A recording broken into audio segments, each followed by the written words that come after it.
যুদ্ধবিরতি কি লেবাননের জন্য অসম্মান?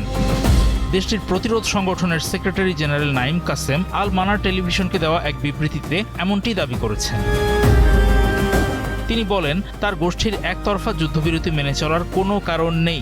2024 সালের নভেম্বর থেকে পরবর্তী 15 মাস যে ধরনের যুদ্ধবিরতি কার্যকর ছিল, সেখানে ইসরায়েল ইচ্ছেমতো গুলি চালিয়েছে, কিন্তু হিজবুল্লাহ তা করেনি। সেই একই পরিস্থিতিতে তারা আর ফিরে যেতে রাজি নন।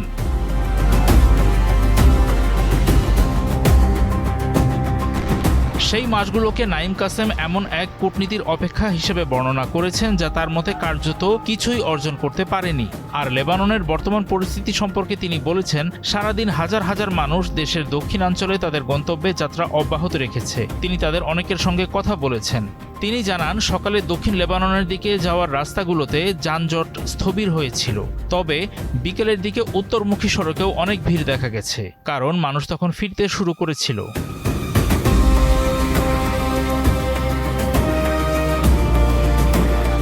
লেবাননে এমন কঠিন পরিস্থিতির কারণ হলো, অনেকেই তাদের ঘরবাড়ি পরীক্ষা করতে, জিনিসপত্র আনতে এবং সামান্য কিছু মেরামতের কাজ করতে দক্ষিণে যাচ্ছেন, কিন্তু তাদের বেশিরভাগই রাতে সেখানে থাকছেন না।